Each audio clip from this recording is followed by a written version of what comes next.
दोस्तों, स्वागत है आपका इस रोंगटे खड़े कर देने वाली कहानी के तीसरे हिस्से में। पिछले एपिसोड में हमने देखा था कि कैसे मयंक मौत के मुंह से निकलकर अपनी जान हथेली पर रखकर उस शापित टापू पर वापस लौटा था। उसे लगा था कि वो अपनी जारा और आयात को बचाने आया है, लेकिन उस खौफनाक गुफा के अंदर जो सच उसके सामने आया, उसने मयंक के पैरों तले जमीन खिसका दी। जारा और आयात अब इंसान नहीं रही थीं, वे उस टापू की खूंखार वेनम क्वींस बन चुकी थीं। उन्होंने मयंक को कोई प्यार नहीं किया था, बल्कि वे मयंक के म्यूटेंट डीएनए का इस्तेमाल करके एक नई शैतानी फौज खड़ी करना चाहती थीं। मयंक गुफा के बीचों बीच खड़ा था और चारों तरफ से मौत यानी मेंढक और इंसानों के वो खौफनाक हाइब्रिड जीव उसकी तरफ बढ़ रहे थे। तो क्या मयंक का सफर यहीं खत्म हो जाएगा? क्या उसका प्यार सिर्फ एक धोखा था?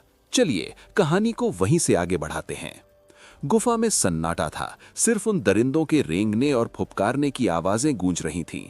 जारा और आयात की पीली दरिंदगी भरी आंखें मयंक को घूर रही थीं। मयंक के हाथ में टाइटेनियम के ब्लेड थे। उसका दिल टूट चुका था, लेकिन उसके अंदर के अल्फा म्यूटेंट डीएनए ने हार मानना नहीं सीखा था। तुम्हें क्या लगा मयंक, तुम इन दो चाकुओं से हमारी फौज को रोक लोगे? जारा की दो हिस्सों में बटी हुई जीभ उसके काले होंठों पर फिरी। उसकी आवाज में एक खौफनाक नशा था।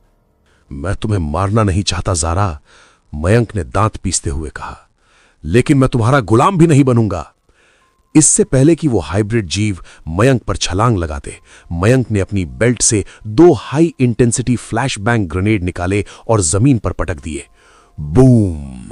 एक अंधी कर देने वाली सफेद रोशनी और कान फाड़ देने वाली आवाज ने पूरी गुफा को हिला दिया।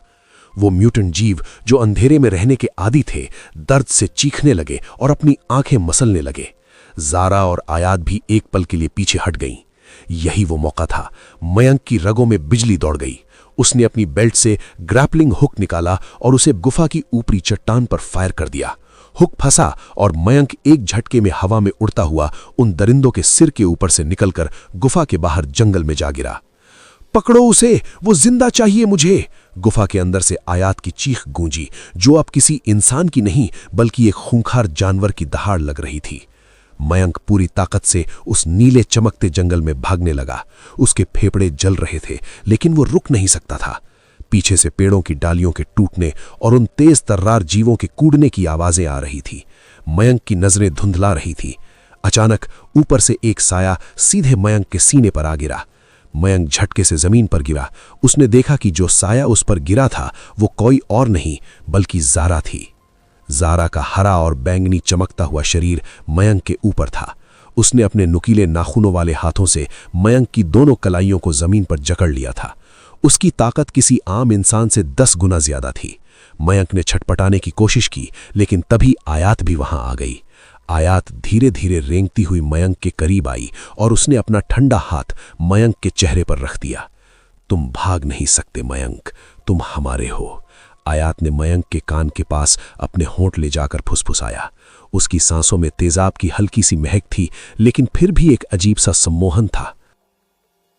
मयंक उन दोनों की कैद में था। उसे घसीटकर उस पुरानी प्रोजेक्ट वेनम की लैब के एक वीआईपी केबिन में ले जाया गया। ये केबिन बाकी लैब से अलग था, शीशे का बना हुआ, जिसमें बाहर की नीली रोशनी आ रही थी।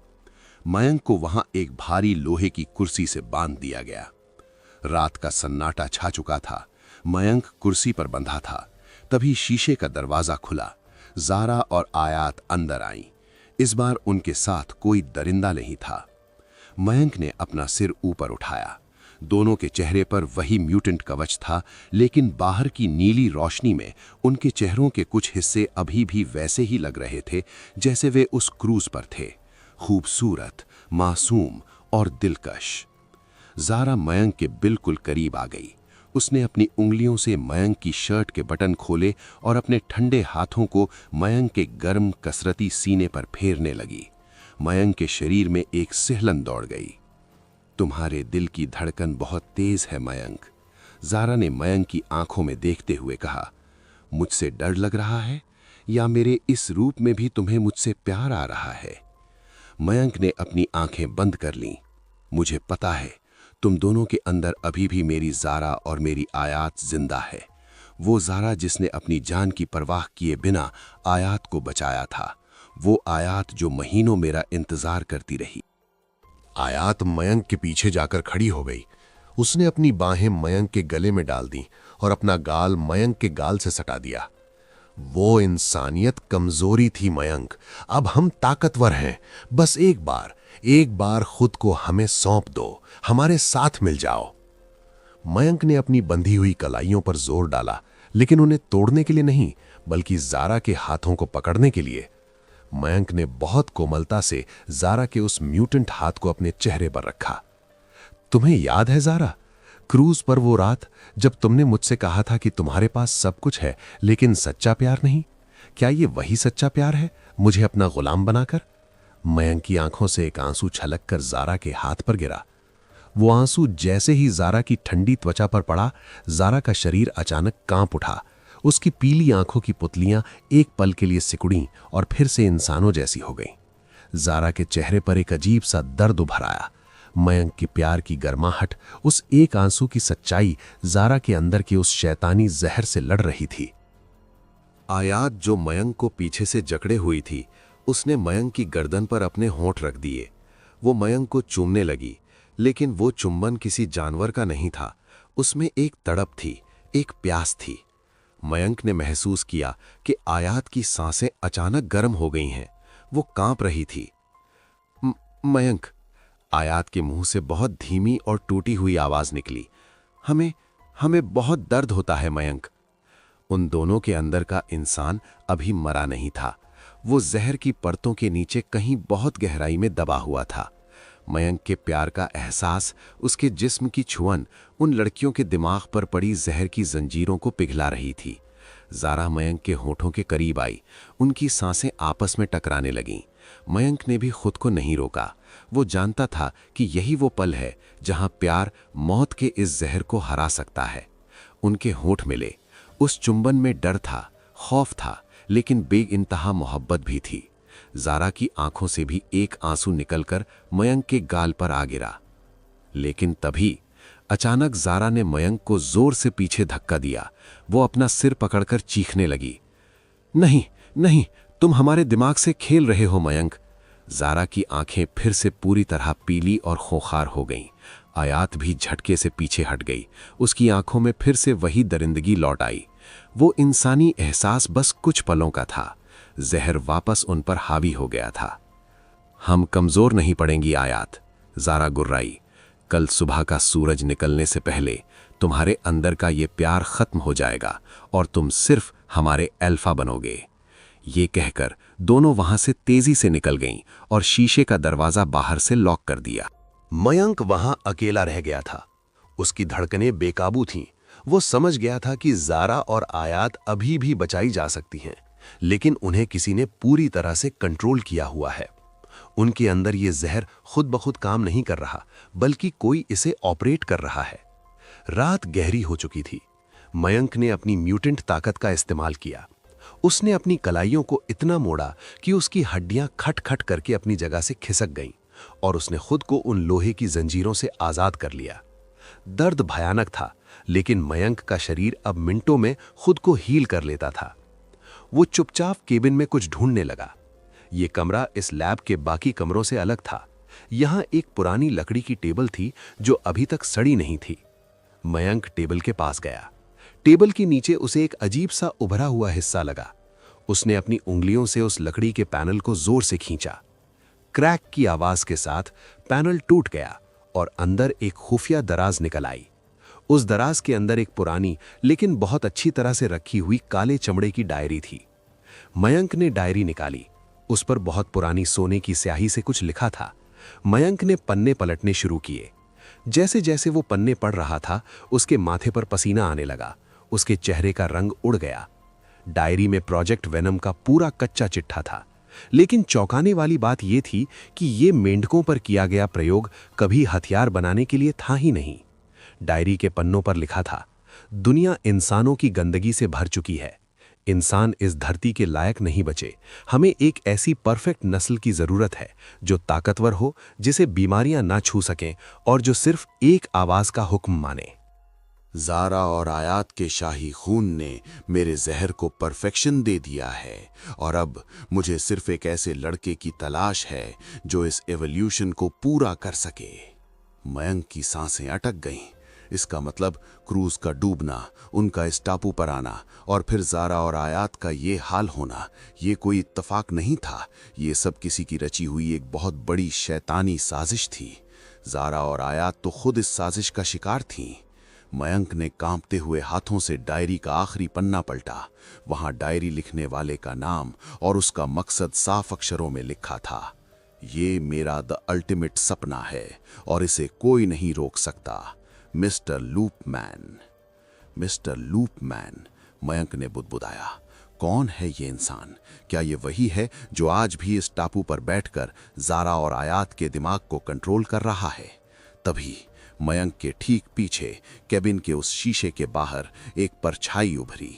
वो कोई हाइब्रिड जानवर नहीं था, वो 2 पैरों पर खड़ा एक लंबा चौड़ा इंसान था जिसने अपने चेहरे पर एक अजीब सा मेटल का काले रंग का मास्क पहना हुआ था और उसकी आंखों में एक खौफनाक शांति थी। मयंक की नजरें उस नकाबपोश इंसान पर टिक गईं। केबिन का ऑटोमेटिक दरवाजा एक भारी आवाज के साथ खुला। वो इंसान अंदर दाखिल हुआ। उसके कदमों में एक अजीब सा ठहराव और गुरूर था। उसने काले रंग का एक हाईटेक सूट पहना हुआ था। नकाब के पीछे से उसकी आंखें नहीं दिख रही थीं, लेकिन मयंक महसूस कर सकता था कि वो आंखें उसे एक शिकार की तरह घूर रही हैं। तुम्हें ये डायरी नहीं पढ़नी चाहिए थी मयंक। नकाब के पीछे से एक भारी, रोबोटिक और गूंजती हुई आवाज आई। वॉइस मॉड्यूलेटर के कारण उसकी असली आवाज पूरी तरह बदल चुकी थी। तो तुम हो मिस्टर लूपमैन? मयंक ने अपने टाइटेनियम ब्लेड को कसकर पकड़ लिया। तुमने ज़ारा और आयात का ये हाल किया है? तुमने मेरे प्यार को एक जानवर बना दिया? लूपमैन जोर से हंसा। उसकी हंसी पूरी लैब में गूंज गई। प्यार तुम्हारी इंसान की सबसे बड़ी और घटिया कमजोरी। मयंक, तुम अभी भी उस पुरानी दुनिया की सोच में जी रहे हो। मैंने ज़ारा और आयात को जानवर नहीं बनाया, मैंने उन्हें परफेक्ट बनाया है। मैंने उन्हें इंसान नाम की बीमारी से आज़ाद किया है। मयंक गुस्से से उबल रहा था। क्या बकवास कर रहे हो तुम चाहते क्या हो? लूपमैन ने अपने हाथ पीछे बांध लिए और शीशे के बाहर उस नीले चमकते हुए जंगल की तरफ देखने लगा। मेरा सपना मयंक, मेरा दी अल्टीमेट ड्रीम। जरा बाहर देखो। ये दुनिया, ये धरती इंसानों की लालच, जंग और गंदगी से सड़ चुकी है। इंसान इस खूबसूरत ग्रह के लायक नहीं बचे हैं। मुझे इस धरती को रीसेट करना है। लूपमैन मयंक की तरफ पलटा। पिछले 50 सालों से प्रोजेक्ट वेनम फेल हो रहा था, लेकिन जब क्रूज डूबा और तुम तीनों यहां आए तो मुझे मेरा जवाब मिल गया। ज़ारा और आयात का वो रॉयल डीएनए और रानी मेंढक का जहर, दोनों ने मिलकर एक नया एवोल्यूशन पैदा किया। वो दोनों अब नई दुनिया की ईव हैं। उन्हें ना कोई बीमारी मार सकती है, ना बुढ़ापा। और तुम मयंक, तुम्हारे अंदर का जहर तुम्हें उनका एडम बनाता है। मयंक की रीढ़ की हड्डी में सिहरन दौड़ गई। लूपमैन कोई आम गुंडा नहीं था, वो एक सनकी वैज्ञानिक और एक खौफनाक विचारधारा वाला इंसान था। मैं अपनी हाइब्रिड फौज के साथ इस टापू से निकलूंगा। लूपमैन ने अपना हाथ हवा में उठाया। हम दुनिया के बड़े शहरों पर हमला करेंगे। इंसानियत का नामो निशान मिट जाएगा और इस नई ताकतवर म्यूटेंट दुनिया पर सिर्फ एक ही इंसान राज करेगा, मैं ऐसा कभी नहीं होने दूंगा। मयंक चीखा और उसने लूपमैन की तरफ छलांग लगा दी। लेकिन इससे पहले कि मयंक का ब्लेड लूपमैन तक पहुंचता, ऊपर छत से 2 साए बिजली की तेजी से नीचे गिरे। वे ज़ारा और आयात थीं। ज़ारा ने हवा में ही मयंक के हाथ पर एक जोरदार किक मारी, जिससे ब्लेड दूर जा गिरा। आयात ने पीछे से मयंक की गर्दन पकड़ ली और उसे जमीन पर पटक दिया। दोनों म्यूटेंट रानियां अपने उसी खौफनाक लेकिन दिलकश रूप में मयंक के ऊपर खड़ी थीं। उनकी पीली दरिंदगी भरी आंखें लूपमैन के इशारे का इंतजार कर रही थीं। शाबाश मेरी रानियों, लूपमैन ने मुस्कुराते हुए कहा। मयंक के दिमाग में अभी भी ये बकवास प्यार भरा है। इसके शरीर से वो अल्फा डीएनए निकालो और इस कमजोर इंसान को हमेशा के लिए खत्म कर दो। मुझे इसके प्यार की कोई जरूरत नहीं। लूपमैन केबिन से बाहर निकल गया और दरवाजा लॉक हो गया। अब अंदर सिर्फ मयंक और उसकी मौत बनकर खड़ी उसकी 2 महबूबाएं थीं। आयात धीरे धीरे रेंगती हुई मयंक के करीब आई। उसकी कांटेदार त्वचा मयंक के सीने से रगड़ खा रही थी। उसने अपने लंबे नुकीले नाखून मयंक के दिल के ठीक ऊपर रख दिए। ज़ारा मयंक के पैरों के पास बैठी थी। उसकी सांप जैसी जीभ मयंक के खून का स्वाद चखने के लिए बेताब थी। आखिरी बार मयंक, अब कोई दर्द नहीं होगा, आयात ने अपनी भारी और सर्द आवाज में कहा। वो मयंक का सीना चीरने ही वाली थी, लेकिन मयंक ने ना तो अपनी आंखें बंद की और ना ही कोई विरोध किया। उसने अपना कांपता हुआ हाथ उठाया और आयात के उस ठंडे म्यूटेंट चेहरे को बेहद नरमी से छू लिया।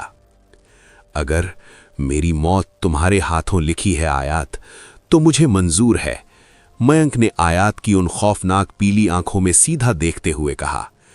लेकिन मुझे पता है कि इस जहर के पीछे मेरी वो आयात अभी भी जिंदा है, जो मेरे लिए महीनों इस नर्क में इंतजार करती रही, जो मुझे अपना रक्षक मानती थी। आयात का हाथ अचानक हवा में रुक गया।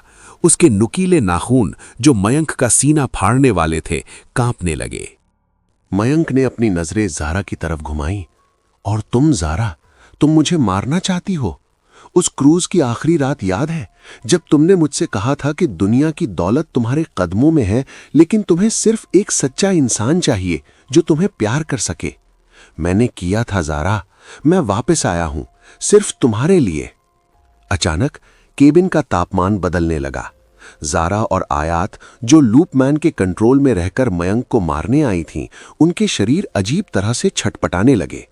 आयात ने झटके से अपना हाथ पीछे खींच लिया।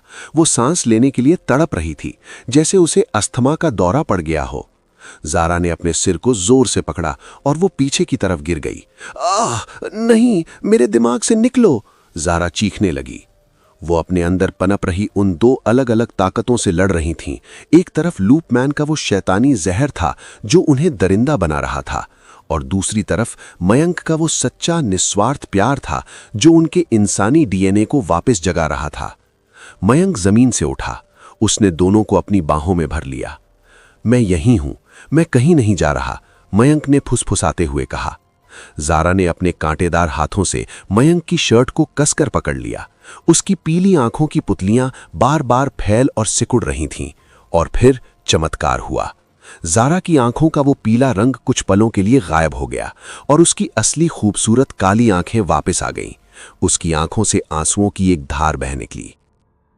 मयंक, ज़ारा की आवाज अब दरिंदों जैसी नहीं, बल्कि उसी पुरानी नजाकत भरी ज़ारा जैसी थी। हम खुद पर कंट्रोल नहीं कर पा रहे मयंक। वो नकाबपोश, वो हमारे दिमाग में है। आयात भी मयंक के सीने से लगकर रोने लगी। उसका म्यूटेंट शरीर कांप रहा था। वो अपने प्यार को, अपनी फीलिंग्स को जहर के नीचे दबाना चाहती थी, क्योंकि जहर उन्हें यही हुक्म दे रहा था। लेकिन मयंक के सीने की धड़कन, उसके जिस्म की छुअन उस जहर पर भारी पड़ गई थी। लेकिन बाहर कंट्रोल रूम में खड़ा मिस्टर लूपमैन ये सब देख रहा था। उसके मॉनिटर्स पर ज़ारा और आयात की हार्ट बीट इंसानों जैसी हो गई थी। लूपमैन गुस्से से पागल हो गया। उसने कंट्रोल पैनल पर एक मुक्का मारा। प्यार, यही वो बीमारी है जो मेरे परफेक्ट एवोल्यूशन को रोक रही है। अगर ये रानियां इस इंसान से प्यार करती हैं, तो मैं इन दोनों को भी खत्म कर दूंगा।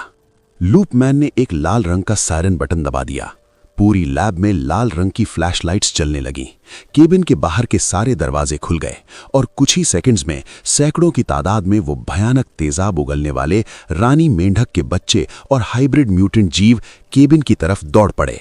वो अब ज़ारा और आयात को अपनी रानी नहीं, बल्कि दुश्मन मान रहे थे, क्योंकि लूपमैन ने उनके दिमाग का कमांड बदल दिया था। ज़ारा, आयात, पीछे हटो, मयंक चीखा। उसने जमीन से अपनी M4 राइफल और टाइटेनियम ब्लेड उठा लिए। शीशे का केबिन क्रैशिश की आवाज के साथ टूट गया। हजारों दरिंदे अंदर घुसने लगे। मयंक उनके सामने एक फौलाद की दीवार बनकर खड़ा हो गया। राइफल से आग उगलती फास्फोरस की गोलियां उन म्यूटेंट जीवों के सीने को फाड़ रही थीं। मयंक का अल्फा डीएनए पूरी तरह एक्टिव हो चुका था। वो एक हाथ से गोली चला रहा था और दूसरे हाथ से ब्लेड से उन दरिंदों की गर्दनें काट रहा था। लेकिन दुश्मन बहुत ज्यादा थे। एक विशालकाय हाइब्रिड ने मयंक पर पीछे से हमला किया। इससे पहले कि वो मयंक को काटता, खचाक, ज़ारा हवा में उड़ी और उसने अपने नुकीले नाखूनों से उस हाइब्रिड का सिर धड़ से अलग कर दिया। आयात ने भी अपनी लंबी जीभ से 2 दरिंदों को लपेटा और उन्हें लैब के एसिड पूल में फेंक दिया। अब वो दोनों रानियां लूपमैन के खिलाफ मयंक के साथ मिलकर लड़ रही थीं। उनका प्यार जीत चुका था। वे तीनों लड़ते हुए लैब के एग्जिट गेट की तरफ बढ़ रहे थे। मयंक ने अपनी बेल्ट से आखिरी C4 एक्सप्लोसिव निकाला और उसे लैब के मेन पिलर पर चिपका दिया। भागो! मयंक चिल्लाया। वे तीनों जैसे ही बाहर जंगल में कूदे, बूम! एक भयानक धमाके ने आधी लैब को आग के गोलों में तब्दील कर दिया। मयंक, ज़ारा और आयात दूर जाकर गिरे। धुएं और आग के गुबार के बीच मयंक खांसते हुए उठा। ज़ारा और आयात भी उठ रही थीं। उनके म्यूटेंट शरीर पर घाव थे, लेकिन वे मयंक के साथ थीं। अचानक मयंक की नजर मलबे में पड़ी एक चीज पर गई। धमाके के कारण लूपमैन का वो कंट्रोल रूम भी टूट गया था। लूपमैन तो वहां से भाग चुका था, लेकिन मलबे में उसका वो मेटालिक नकाब टूटकर गिरा हुआ था। मयंक नकाब के पास गया। नकाब के अंदर वाले हिस्से में एक बहुत ही खास तरह का सोने का सिंबल छपा हुआ था। एक ऐसा सिंबल जो मयंक ने पहले भी कहीं देखा था। मयंक की आंखें फटी की फटी रह गईं। उसका दिमाग जैसे सुन्न हो गया। नहीं, ये मुमकिन नहीं है। और यहीं पर इस एपिसोड का अंत होता है। दोस्तों, मयंक के प्यार ने ज़ारा और आयात के अंदर की उस शैतानी जंजीर को तो तोड़ दिया। वो दोनों अब मयंक के साथ हैं, लेकिन ये जो सिंबल मयंक को मिला है, इसने पूरी कहानी को पलट कर रख दिया है। क्या मिस्टर लूपमैन वही इंसान है जिसने उस क्रूज को जानबूझकर डुबोया था? क्या वो इंसान मयंक, ज़ारा और आयात को पहले से जानता था? आखिर कौन है वो नकाबपोश जिसका चेहरा अभी भी इस आग और धुएं के पीछे छिपा है? दोस्तों, नेक्स्ट पार्ट बहुत ही बड़ा राज खोलने वाला है जो आपकी सोच से परे है। इसीलिए अगला हिस्सा लाने के लिए कमेंट में बस पार्ट 4 लिखते हैं, ताकि हम मोटिवेट रहें और आपके लिए ऐसी ही एपिसोड्स लाने का प्रयास करें। नेक्स्ट पार्ट हम 10 के व्यूज पर रिलीज करेंगे, जो एक नया ही राज खोलेगा जो आपके सोच से पड़े हैं। इसीलिए तुरंत कमेंट करें पार्ट 4। अगर आपको सपना सीक्वल का ये पार्ट पसंद आया हो तो वीडियो को लाइक करें और MK स्टोरी टेलर को अभी सब्सक्राइब करें। जल्द मिलेंगे एक नई कहानी के साथ। तब तक अपना ख्याल रखें और MK स्टोरी टेलर के साथ जुड़े रहें। धन्यवाद and thank you for watching.